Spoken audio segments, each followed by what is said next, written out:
L'existence précède l'essence. 5 mots pour synthétiser la pensée existentialiste portée par Sartre et Kierkegaard.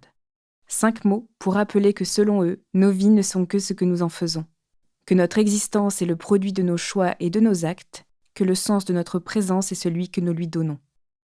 Mais si nos choix nous définissent, ils définissent aussi la vie de celles et ceux présents autour de nous. Joseph s'est longtemps laissé vivre, profitant d'une jeunesse de jouissance et de plaisir. Puis vint le temps pour lui, au mi-temps de sa vingtaine, de devoir décider, de faire le choix qui signera le reste de sa vie. Vous écoutez Transfert, épisode 165, un témoignage recueilli par Anthony Lesme.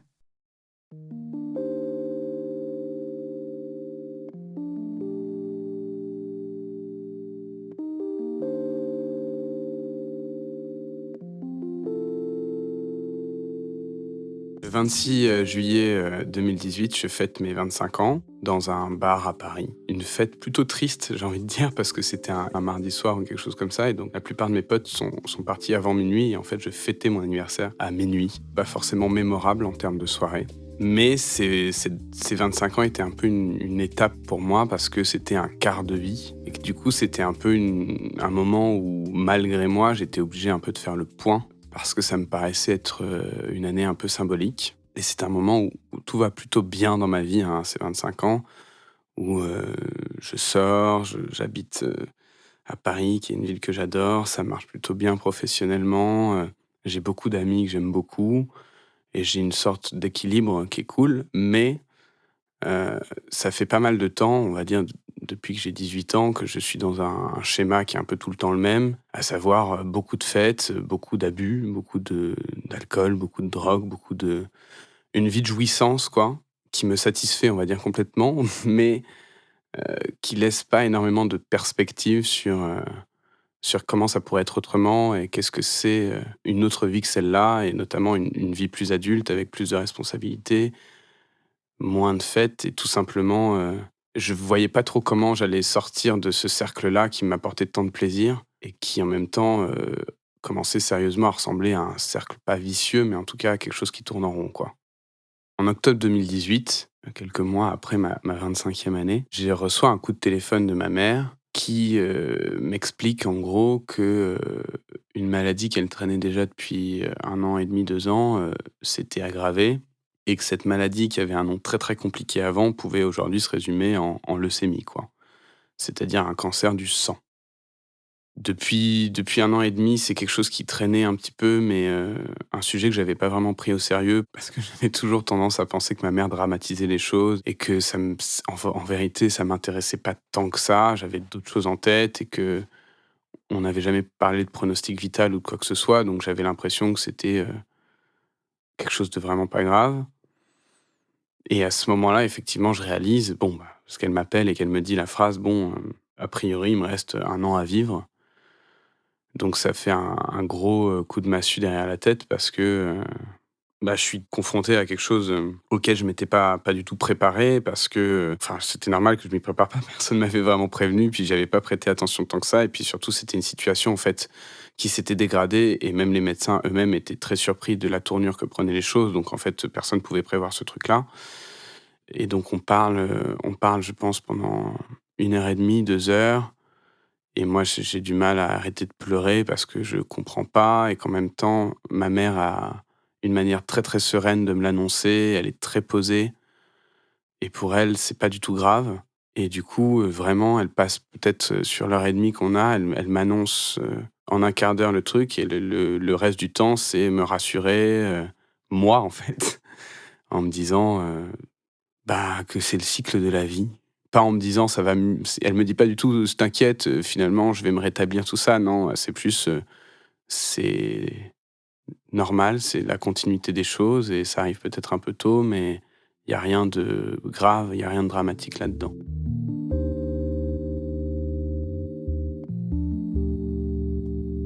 On se retrouve en décembre pour fêter Noël ensemble, et elle nous prend, à part, moi et ma sœur, pour, nous annoncer, déjà que a priori, ça serait notre dernier Noël ensemble et que du coup, il fallait en profiter. Ensuite, qu'elle, elle voulait pas, essayer, une greffe de moelle, ce qui était la seule option, en fait, possible.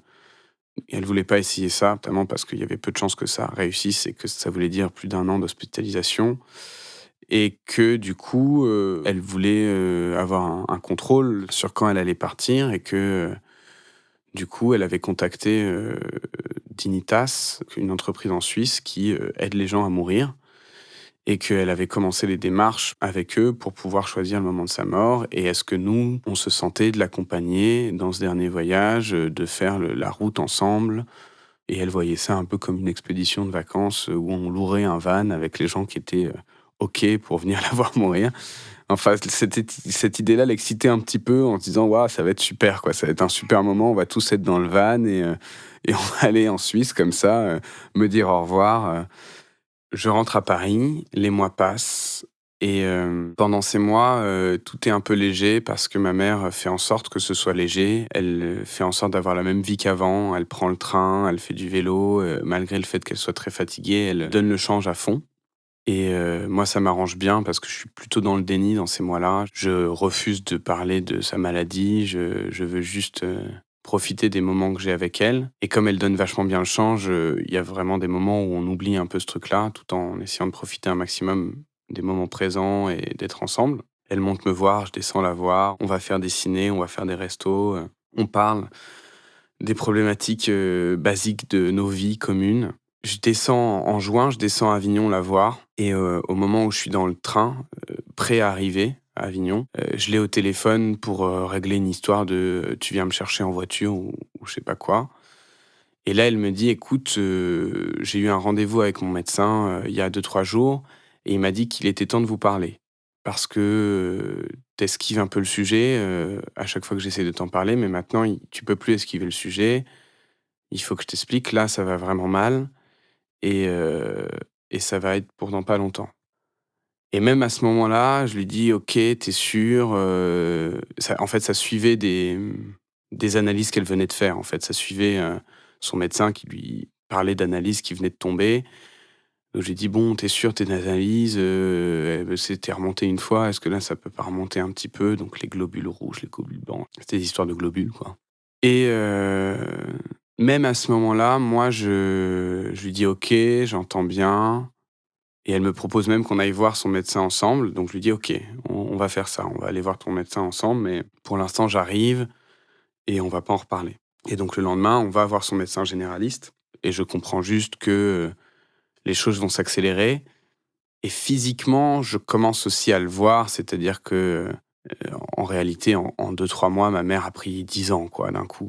Elle faisait très jeune pour son âge et elle est vraiment devenue une vieillarde, sur 2-3 mois, quoi. Donc forcément, ça se voyait. On peut plus faire ce qu'on veut en termes d'effort physique. Elle marche beaucoup plus lentement. Donc pour aller, au ciné, ça met, je dis n'importe quoi, mais 30 minutes au lieu de 15. Son état s'empire de plus en plus. Elle est de plus en plus alitée. Elle a besoin d'une assistance, quasiment 24 heures sur 24 parce qu'elle refuse d'aller à l'hôpital, elle veut pas finir ses jours à l'hôpital et moi, c'est un moment où les festivals commencent. Étant musicien, j'ai beaucoup de travail à ce moment-là et ça ouvre une période où je suis, je dirais un peu en démission, mais en tout cas, je suis pas forcément triste, pas triste profondément, mais en tout cas, je regarde les choses un peu plus d'en haut parce que je flotte dans un espèce de sentiment de non-contrôle, quoi. J'ai des choses à faire que je me sens pas de faire, c'est-à-dire monter sur scène, assurer une tournée, tout ça. En même temps, je suis obligé de les faire. Donc je dois couper, en fait, le lien entre, le moi scénique qui est là pour faire rigoler les gens, pour faire le show et l'enfant qui est en train de se dire, «Qu'est-ce qui se passe, quoi? Maman s'en va et c'est quelque chose de très triste» et en fait, assez étonnamment, je switchais de l'un à l'autre très vite dans une même journée parce que parfois, je vais à Avignon voir ma mère et puis dans l'après-midi, je prends un train pour aller faire un concert le soir. Donc ça ouvre une période un peu particulière où, oui, j'alterne entre, quelque chose de très joyeux, c'est-à-dire retrouver tout le monde dans des espèces d'un contexte de festival quoi et ce lit avec ma mère un peu blanche et très vieille dedans et les longues conversations qu'on peut avoir sur, enfin aussi longues que possible sur sa mort et sur ma vie d'après et sur, plein de choses, quoi.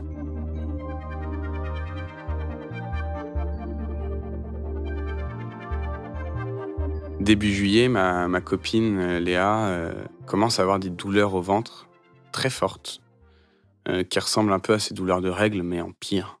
C'est-à-dire qu'elle se réveille la nuit et elle se tord de douleur, elle est obligée de se passer de l'eau, froide sur la gueule pour se calmer et c'est des crampes, en fait. C'est des crampes qui la tordent vraiment de douleur et comme moi je suis pas quelqu'un de super take care, je j'aime pas lui dire: «Bah, va voir un médecin», je sais pas, en tout cas, on laisse le truc comme ça, où elle a pas le temps d'aller voir un médecin, ou je sais pas trop, mais donc au bout de 2 semaines, je pars moi en concert aux 3 dates.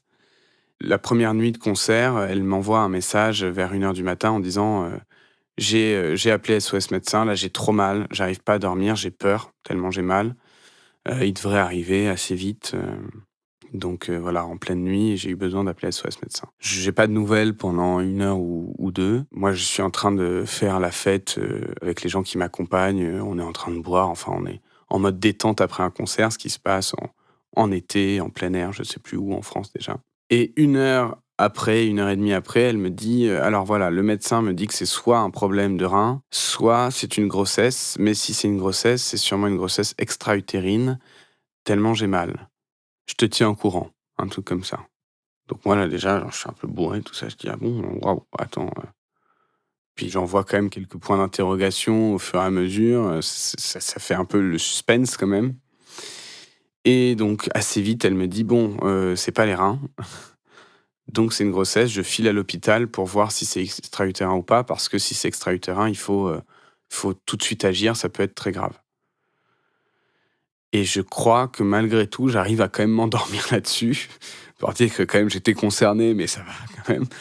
Et que donc c'est le lendemain matin que je vois un texto qui date de 4h30 du matin, je sors de l'hôpital, c'est pas extra-utérin, je suis enceinte, mais c'est tellement récent que, ils savent pas dire si, l'œuf est fécondé, quelque chose comme ça. Et moi je comprends pas bien, donc je lui renvoie: «Mais tu es enceinte?» point d'interrogation, et elle me dit: «Oui».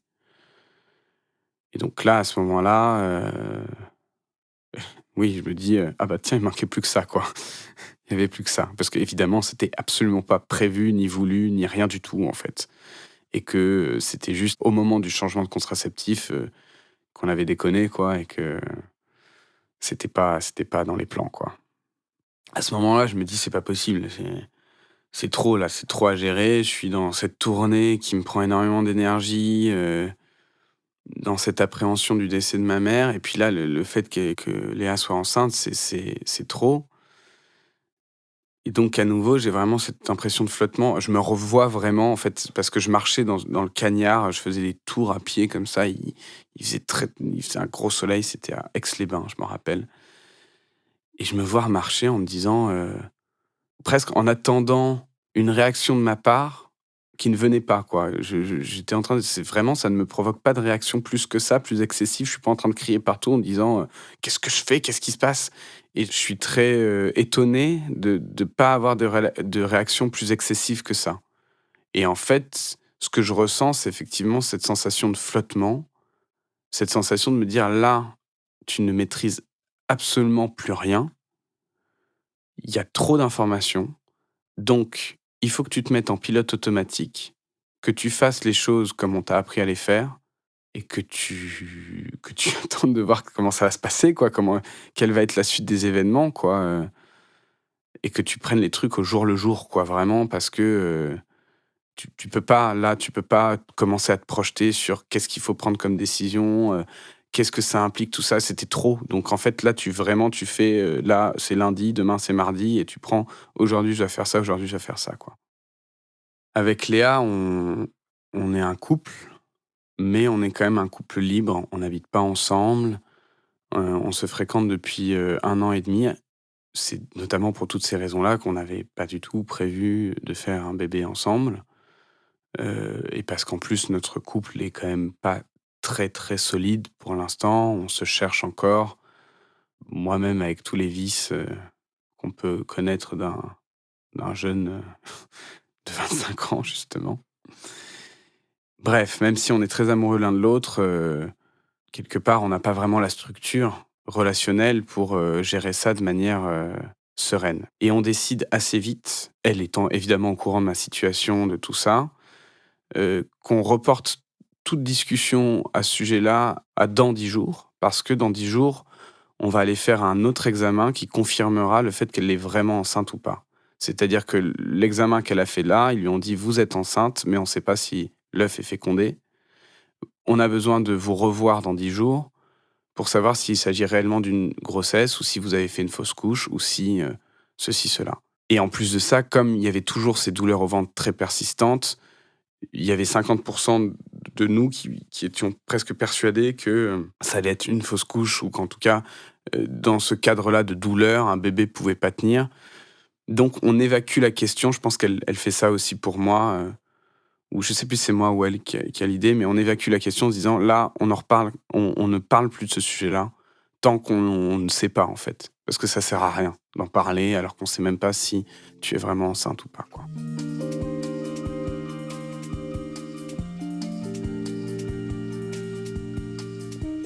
Habituellement, en juillet, moi, je retrouve tous mes potes à Avignon, donc la ville où j'ai grandi. Et donc, depuis 5-6 ans, on se retrouve tous, on est du 4 coins de France ou même parfois un peu plus loin. Et là, j'avais décidé de garder cette semaine-là en me disant, «Je vais garder cette semaine-là et ça sera aussi une semaine où je pourrai passer beaucoup de temps avec ma mère et je vais essayer de faire en sorte que cette semaine soit OK, la semaine où je suis avec ma mère, mais aussi une semaine, où je vois mes potes et où c'est aussi un peu des vacances pour moi parce que j'en ai besoin». J'arrive à Avignon et ma mère est installée chez ma grand-mère qui est dans une, maison de retraite, donc où il y a une assistance médicale et c'est un bon compromis qu'on a trouvé parce que ça permet à ma mère de pas être à l'hôpital, mais d'avoir notamment des infirmiers qui sont là pour elle. Et donc j'arrive, à ce moment-là, elle est complètement alitée, elle a besoin de personnes à son chevet. Je prends le relais en fait de ma grand-mère et de ma sœur.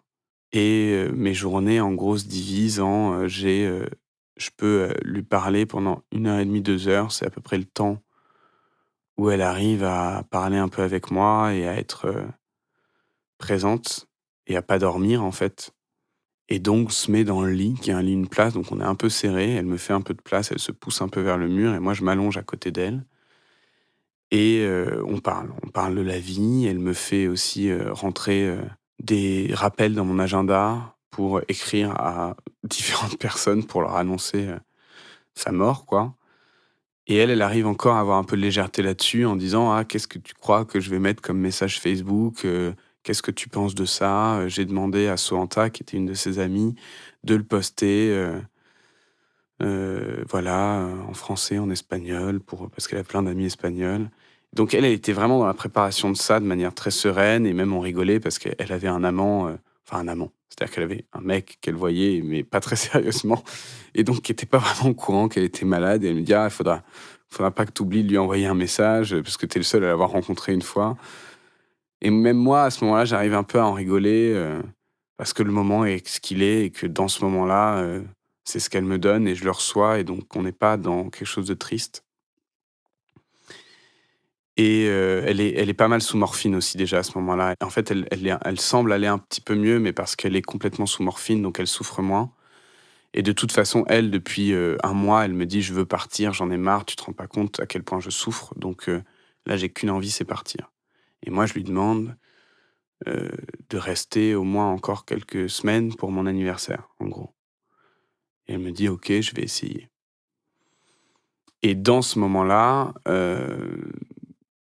assez vite, je lui parle de ça. Je lui parle du fait que Léa est peut-être enceinte parce qu'elle, elle a ça fait 2 ans qu'elle me tanne là-dessus.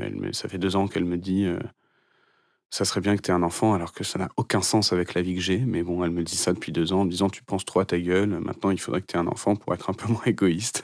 Ce genre de choses, très cash. Et donc et puis tout simplement parce que j'ai envie de partager ça avec elle, en fait. Donc je lui dis et ça l'émeut beaucoup et elle y voit un espèce de signe, en me disant, voilà, c'est le cycle de la vie, c'est normal. Et j'ai beau lui dire: «Oui, mais attends, t'emballe pas, c'est pas sûr, on sait pas», et en fait, elle s'en fout complètement, elle écoute pas, elle a l'info, et pour elle, c'est évident qu'il y a un enfant, en fait. Et même si je lui répète: «C'est pas sûr», et déjà, de une c'est pas sûr, de 2 je suis absolument pas sûr de le garder. Elle me dit: «Oui, oui, d'accord, bien sûr». C'est incroyable cette nouvelle. Donc elle s'en fout complètement, du côté pas sûr du truc, quoi.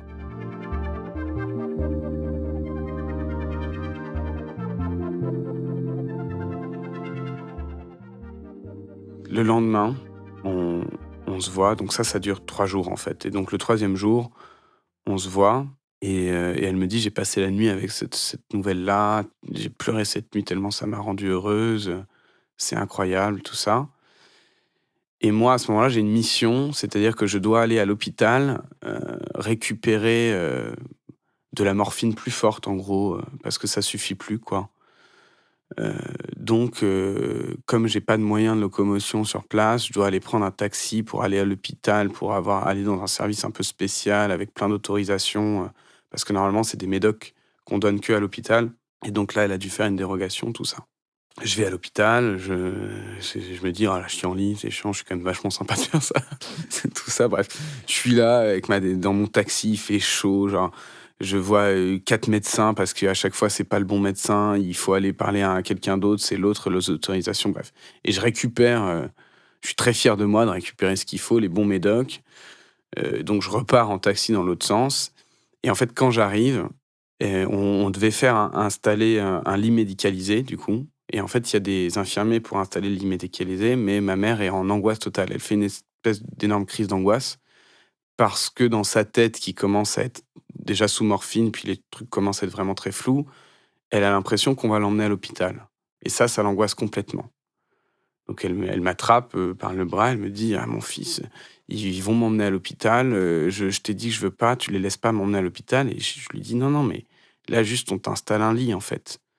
Il y a pas d'hôpital, juste on est en train de t'installer un lit» et à ce moment-là, du coup je suis moi avec elle et il y a son amie qui était là pour m'aider, à l'assister et en fait, comme elle fait une crise d'angoisse, elle commence à avoir beaucoup de mal à respirer et en fait, de cette crise d'angoisse, elle s'en sort pas vraiment et il y a un moment donné où elle me tient vraiment le bras et elle me dit: «Est-ce que tu es là mon fils? Est-ce que tu es là?» et je lui dis: «Oui, je suis là, tu vois?» et elle me dit: «Non, je vois plus rien. Je vois plus rien. Je te vois plus, je vois plus rien» et à ce moment-là, moi, je commence à comprendre enfin, elle devient de plus en plus blanche et de plus en plus paniquée, en fait et elle me dit: j'ai peur. T'es où? T'es où?» parce qu'elle me voit pas et je lui dis: «Je suis là maman, je suis là» et heu et en fait, là, il commence à y avoir une espèce de branle-bas de combat de façon autour de nous avec les infirmiers qui étaient présents sur place. Parce qu'entre-temps, enfin, plus la crise montait, plus, moi, je les ai appelés en disant: «Attention, là, ça va pas du tout. Là, je la vois, elle arrive plus à respirer, quoi» et en fait, elle meurt complètement dans mes bras à ce moment-là, quoi. C'est-à-dire qu'elle part dans une espèce de crise d'angoisse pas du tout sereine, alors qu'elle, elle voulait partir un peu sereinement et de manière finalement très brutale, quoi, où moi, je me rappelle, en fait, ça m'a marqué parce que j'ai encore l'emballage en plastique à côté avec les médocs de morphine, qu'elle a pas touché, quoi, du coup et ce lit à moitié installé, toujours pas installé et en fait, au dernier moment, quand moi, je comprends le truc, j'explose dans une pièce à côté. En fait, j'ai pas le courage vraiment de voir ça, mais enfin, au moment où je vais dans la pièce à côté, c'est déjà fini plus ou moins, mais juste personne me l'a dit, quoi. Personne me l'a dit, là, c'est fini, quoi.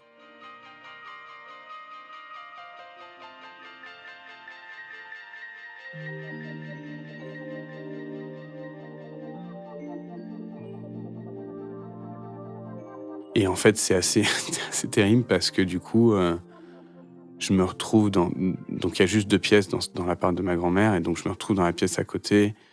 Par chance, mon meilleur pote et Léa étaient pas loin, donc je les appelle tout de suite en disant: «Là, il faut venir parce que là, je suis tout seul» et je me retrouve donc il y a que 2 pièces.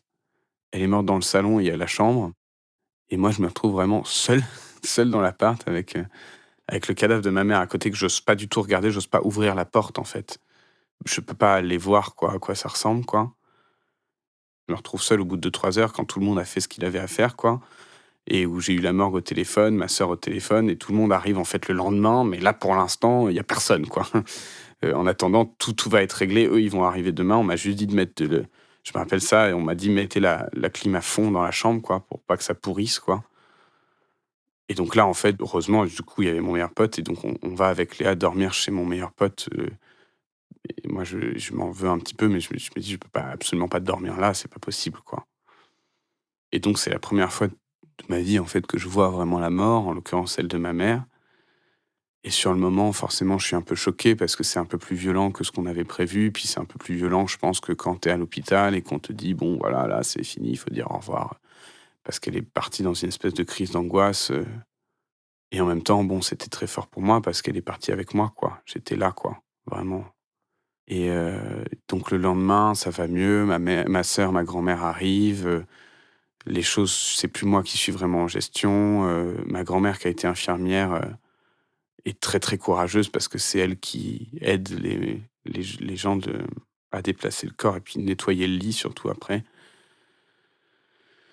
Et je me souviens d'un entrebâillement de porte, où je vois très vite le visage, complètement, mort de ma mère, genre dans un entrebâillement, le moment où on n'a pas du tout envie de regarder, mais on regarde quand même, où la curiosité prend un peu le dessus, quoi. Et donc je jette un coup d'œil, très vite fait et c'est une image forcément qui reste ancrée parce que c'est plus la personne qu'on a connue, quoi, même 24 heures après, avec une manière d'ouvrir la bouche qui est pas du tout naturelle, bref. Et on organise dans la foulée, l'enterrement. Je crois même pas 3 jours plus tard, quoi. On fait l'enterrement du coup, dans le Gers parce que ma grand-mère vient du Gers et que ma mère a toujours voulu être enterrée là-bas, donc on fait un enterrement, on rentre avec Léa parce qu'elle m'avait accompagné dans le Gers. On rentre le dimanche 21 juillet et le lendemain, le lundi 22 juillet, était programmé du coup le rendez-vous gynécologique pour, vérifier, si, Léa était bien enceinte ou pas. Et en fait, ça nous était pas sorti de la tête, mais disons que pendant les 10 jours qu'on s'était donnés, on n'avait pas du tout eu le temps de penser à ça. Il s'était passé trop de choses, tout était allé tellement vite qu'on n'avait pas du tout eu le temps de ruminer cette chose-là. Et donc en fait, ce truc-là arrive comme le message d'une autre vie. Enfin, je sais pas comment expliquer ça. C'est on venait d'un moment et on allait dans un autre, on retrouvait notre vie normale à Paris, on avait passé 10 jours hors de Paris, enfin, c'était un autre chose qui s'ouvrait et on avait été dans un mood, d'enterrement normal pendant 4 jours et tout d'un coup, on retrouvait plein de gens qui étaient pas au courant de la situation, plein de vies, en fait. On retrouvait plein de vies.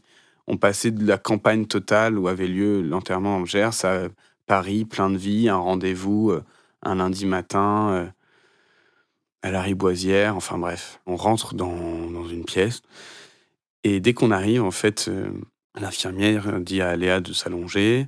On s'attendait pas à grand-chose, en fait, mais en tout cas, elle s'allonge et très, très vite, sans qu'on ait été prêt ou quoi que ce soit, elle colle je sais pas comment ça s'appelle, le machin qu'on met sur le ventre, quoi. Et elle dit: «Ah bah tenez, ça, c'est les battements du cœur». Et alors là, forcément, ça nous fait quelque chose de très fort parce qu'en fait, nous, on était juste venus vérifier si, Léa était bien enceinte ou pas. On savait déjà, on savait pas qu'il y avait des battements du cœur, au bout de 3 semaines. Et ensuite, on pensait pas du tout qu'on allait nous montrer ça maintenant, quoi.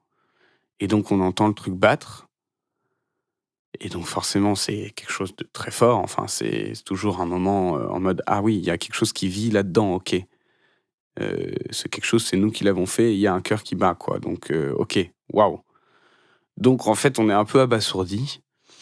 Après l'examen, donc on va au bureau où, l'infirmière commence à nous expliquer, comment ça va se passer la grossesse, tout ça.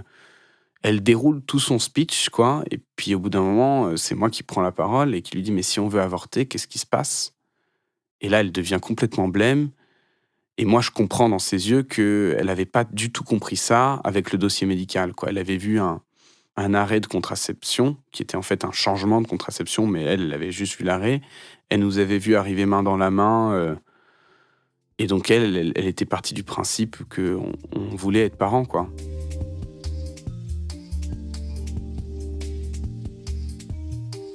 On sort de l'écho. On va boire un verre. Il fait beau, il fait très, très beau, très chaud. Tout le monde est en mini-jupe, en short. Enfin, c'est l'été, quoi. Et donc on se pose, en terrasse et on commence à discuter, à se dire, «OK, cette discussion, il faut qu'on l'ait», donc on l'a. Est-ce qu'on le garde? Est-ce qu'on le garde pas? On fait une espèce de liste et évidemment sur la liste, il y a beaucoup de contre, il y a très peu de pour, mais moi j'explique, à Léa que ça me rendrait très triste de faire, décès plus avortement, quoi. Que c'est mort plus mort et donc du coup, en tout cas moi je le vois comme ça et que du coup, on s'en fout de tous les contre, on s'en fout de la rationalité, on va dire et oui, allons-y, soyons parents. Et Léa me dit: «Je crois que tu te rends pas du tout compte de ce que c'est comme décision. Je crois que tu te rends pas du tout compte des contraintes que c'est d'avoir un enfant, que ça ne va absolument pas avec le style de vie que tu as». Elle a la position très adulte, de me ramener sur terre en disant, «En plus de ça, tu peut-être pas du tout à même de prendre une décision là, une bonne décision en tout cas. Tu le dis toi-même que tu flottes au-dessus, que tu» et peut-être que mon rôle à moi, c'est de te ramener sur terre et de t'expliquer que là, ça te paraît être une bonne idée parce que tu sors de quelque chose de difficile et que évidemment tu y vois un espèce de signe, de vie quoi, comme si c'était la suite logique des choses et qu'en plus de ça, je pense que tu as envie de compenser une grande peine que tu viens d'avoir ou que tu vas avoir. Mais tu te rends pas compte de toutes les responsabilités que ça représente, que c'est un choix d'une vie, que nous 2 c'est pas solide, même si on s'aime et qu'on n'a pas d'appart où le mettre, qu'on qu'on vit à Paris, qu'on va pas quitter tous nos potes du jour au lendemain, que Paris, c'est Paris et qu'on trouve pas, on se dit, «On en reparle dans 2 semaines», parce que de toute façon, il y a le cadre légal qui fait qu'on peut pas prendre une décision, dans 2 mois, quoi et dans ces 2 semaines, en plus, on a une semaine où on n'est pas ensemble, donc on peut chacun y réfléchir de notre côté. 2 semaines plus tard, je vois Léa. Moi, j'ai réfléchi entre-temps et tout ce qu'elle m'a dit a fait pas mal, ping-pong. J'ai pris conscience effectivement de, l'impulsivité que j'avais eue 2 semaines avant. J'ai entendu ces arguments quoi et je les ai digérés et j'ai moi-même, réfléchi là-dessus pendant 2 semaines et donc on se retrouve et quand on se retrouve, moi j'ai plutôt dans l'idée de lui dire, «OK, tu raison, c'est trop tôt, vivons notre vie. Si on est encore ensemble dans 2 3 ans, ça sera le moment d'en refaire un. C'est pas parce que on avorte de celui-là qu'on peut pas en refaire un plus tard, on a encore plein de choses à vivre tous les 2. Puis peut-être que ça tiendra pas et puis on est encore un peu jeunes, donc tu raison, faisons-le plus tard, dans 2 3 ans, j'ai envie d'être papa, mais maintenant c'est trop tôt, certainement». Donc je commence à avoir un peu cet argumentaire-là et elle me dit, quelque part, c'est trop tard pour moi. Il y a une forme d'attachement qui est née, avec ce bébé. Je m'attendais pas à ce que ça se passe comme ça, mais je me sens plus trop la force d'avorter, quoi. Et en même temps, c'est un peu plus vague que ça et elle me dit aussi: «Je le ferai pas toute seule, ce bébé». Moi, je lui expose, hein, les arguments donc que j'ai qui sont très rationnellement corrects et je lui dis: «Oui, oui, mais ça, oui, t'as raison, oui, mais ça» et puis plus je vois que j'arrive à la convaincre, plus il y a une espèce d'alarme intérieure en moi qui dit: «Mais non, t'as pas du tout envie de la convaincre. Toi, t'as envie d'être convaincu par ce qu'elle te dit. Tu pas même si tes arguments, ils sont valables, c'est pas ça que tu veux, c'est pas ça que tu veux, c'est pas ça que tu veux» et en fait, à chaque fois que j'arrive plus ou moins à la convaincre, ça finit par: «Non, non, mais je dis ça, mais en fait, c'est rien comparé à ce que toi, tu me racontes, en fait».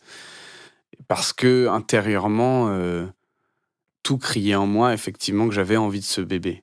La conclusion de ce vers, ça a été, tant pis, on le garde. Il y a aucune vraiment pas beaucoup en tout cas de bonnes raisons de le faire, mais faisons confiance à ce qu'on ressent à l'intérieur, quoi. Évidemment, ça fait écho en moi à une philosophie que m'a toujours transmis ma mère, qui est, de toujours aller dans le sens de ce que la vie te donne, quoi, de laisser couler et que souvent on se rajoute beaucoup de difficultés à essayer d'aller contre. Alors que si on fait avec, c'est plus simple, quoi.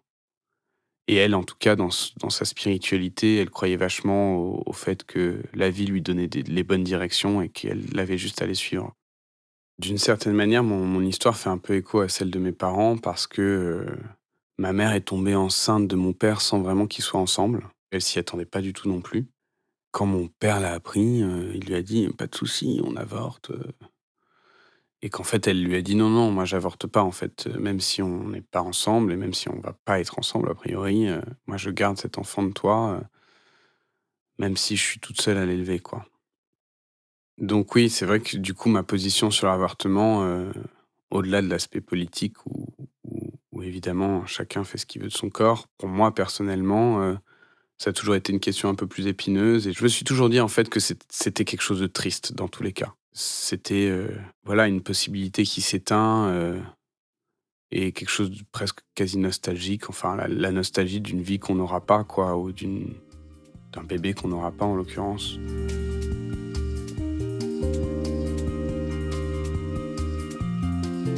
Ce qui est sûr, c'est que moi, ça m'a fait, beaucoup de bien une fois que la décision a été prise, de l'envisager. Ça m'a vachement aidé dans mon deuil, de me dire que j'allais être père et que j'allais pouvoir donner beaucoup d'amour. Tout cet amour que je pouvais plus donner à ma mère, notamment pouvoir le donner, à mon enfant. Et ça m'a fait du bien aussi de l'annoncer autour de moi parce que malgré tout, c'est une bonne nouvelle, même si la plupart de mes potes, au moment du processus de décision, étaient un peu en mode: «Mais tu complètement fou». Pas du tout, et puis que quand j'ai annoncé ça, ils étaient très, très, très, très surpris parce qu'ils s'y attendaient pas du tout. Qui me touche beaucoup notamment, c'est le moment où j'appelle mon père et je lui dis: «Viens, on va prendre un café, un verre». J'ai un peu d'appréhension à lui dire parce que, ça fait forcément écho un peu à notre histoire commune, où lui, il a mis du coup 1 an à me reconnaître et où il a fait du mieux qu'il a pu, mais ça a été quand même plutôt un père un peu lointain et où notre relation s'est vraiment améliorée à partir du moment où je l'ai rejoint à Paris et où j'ai été un adulte, quoi. Je sais pas pourquoi j'ai un peu d'appréhension, non pas tellement qu'ils me disent, «Tu complètement fou, tu peux pas faire ça», mais plus j'ai l'appréhension que ça lui fasse un peu de peine, que ça remue des choses en lui et qu'il se sente un peu, coupable au moment où je lui annonce ça. Et au final, quand je lui annonce, il se met à pleurer vraiment de joie aussi. Il est très, très, très heureux et ça me touche beaucoup parce que je me rends compte que, et il me le dit d'ailleurs directement, je suis désolé de ne pas avoir été présent quand tu étais tout petit. Je sais pas bien faire avec les bébés, ça me met mal à l'aise les bébés, je suis pas bon quoi avec les bébés. Mais là, j'ai des choses à rattraper et je le ferai avec plaisir et ça me rend très, très heureux d'être grand-père aujourd'hui et il est pas tout jeune mon père et d'une certaine manière, je suis très heureux de pouvoir aussi lui offrir ça, c'est quand même chouette à ce moment-là de pouvoir être, grand-parent, quoi.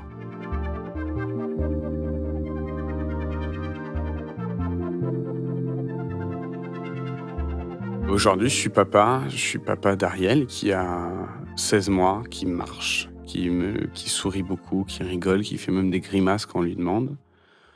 On s'est installé dans l'appartement que ma mère m'a légué, qui est un très joli petit appartement dans le 18e où il y a 2 chambres, donc une chambre pour lui et une chambre pour moi et Léa. Et depuis 16 mois avec le covid, tout ça, j'ai eu, un angle à 360° avec ma vie d'avant parce que tous les matins, je prends la yo-yo, et je vais à la crèche, que je change des couches, que je gère ma colère face, aux pleurs, face aux crises. Bref, que j'apprends à être papa, parfois, bien, parfois pas bien, ce qui est normal. Enfin, parfois je suis bon, parfois je suis mauvais, quoi. Et j'arrive malgré tout à continuer à avoir une vie, légère, enfin avec beaucoup de soirées, beaucoup de teuf.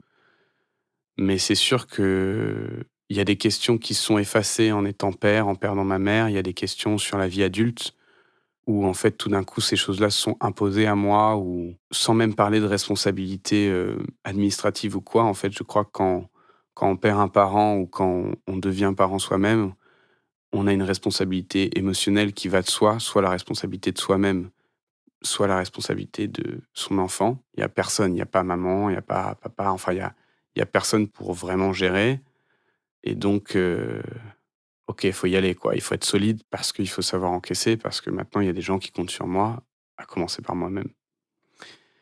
Et ce qui est pas mal, c'est que avoir un enfant, en tout cas, même si, attention, hein, c'est des contraintes énormes et en vrai, avoir un enfant, c'est se couper d'une grande partie de sa liberté, ce qui est donc, si on en revient avec le début, complètement contre-intuitif avec tout ce que la société nous offre en termes de liberté. Je pense que ça remplace un vide qu'on peut tous avoir un petit peu au fond de nous, un vide de sens, un vide de: «Pourquoi je suis là? Qu'est-ce que je fais? Qu'est-ce que c'est le but de tout ça? Qu'est-ce que c'est le but d'enchaîner les soirées, de me mettre minable à l'alcool, de bref, d'avoir ce job-là ou de pas en avoir un autre?» Avoir un enfant, forcément, ça remplit ce vide-là et dans une conception du bonheur qui pourrait être un truc un peu, linéaire, qui est pas un truc excessif, mais ouais, le bonheur un peu calme, c'est pas mal, quoi, c'est pas mal.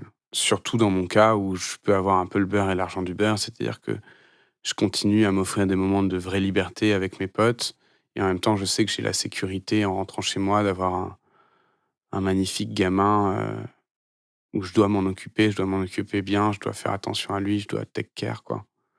Et évidemment, je regrette pas du tout ce choix, mais surtout, j'ai l'impression que c'était effectivement ça le sens de ma vie, le sens où ça devait aller et qu'en tout cas, j'aime la direction que ça m'a obligé à prendre et je sais, au fond de moi, que j'aurais pas pu la prendre autrement, que si je l'avais pas gardé, j'aurais essuyé mon deuil dans, encore plus de teuf, encore plus de drogue, encore plus de trucs malsains, quoi.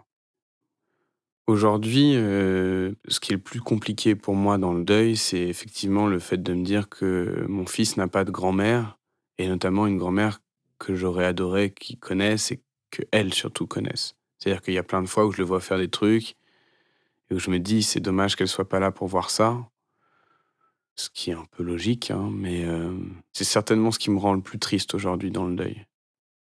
J'ai passé les premiers mois à me dire, «Arrête d'être triste, c'est bon, c'est passé, c'est derrière toi». Et en fait, plus le temps passe, plus c'est quelque chose auquel je m'habitue et j'oublie petit à petit, ce que c'était qu'elle soit là, en fait. Donc il y a forcément des moments nostalgiques où tout revient un peu de manière, en cascade, quoi, dans ma tête, dans mon cœur, tout ça. Il y a tout qui peut une Madeleine de Proust, un souvenir précis, sur une odeur, sur ce genre de truc, il y a tout qui peut revenir en cascade. Mais disons qu'au quotidien, ça revient souvent, par Ariel et par les moments où il fait des trucs et où il est mignon, où je trouve qu'il me ressemble, où justement j'aurais des questions à lui poser en disant: «Est-ce que moi je faisais ça comme ça? À quel âge moi j'ai marché?» Cette espèce de lien de transmission qui est un peu bloqué parce que pour le coup mon père peut pas me donner ces réponses-là, peut pas me dire qu'est-ce que moi j'aimais manger, quel caractère j'avais, est-ce que mon bébé me ressemble quand moi j'avais son âge?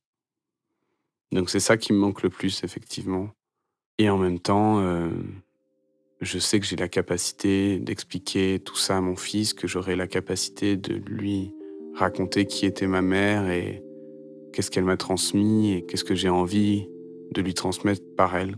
Donc c'est jamais si grave que ça parce que je sais que ce qu'on appelle le rippling, quoi, c'est-à-dire qu'elle rayonne en moi d'une certaine manière. Ça fait très film un peu de dire ça, mais c'est vrai, en fait, les gens qui disparaissent continuent à rayonner dans les autres gens qu'ils ont aimés, tout ça, et il y a quelque chose de, si je dois l'imaginer, de l'ordre de la vague, quoi, qui continue à ricocher.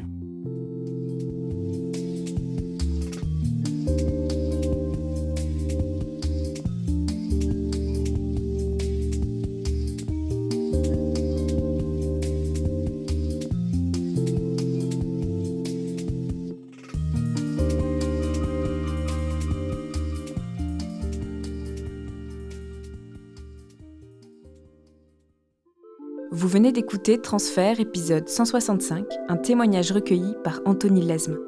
Il a été produit et réalisé par Slate.fr sous la direction de Christophe Caron et Benjamin Septem-Ours. Production éditoriale, Sarah Koskiewicz. Prise de son, Vincent Pellegrino. Réalisation et montage, Victor Benamou. Musique, Sable Blanc. Retrouvez tous les épisodes de Transfert sur Slate.fr ou sur votre application de podcast préférée. Pour proposer une histoire, vous pouvez nous envoyer un mail à l'adresse transfert@slate.fr.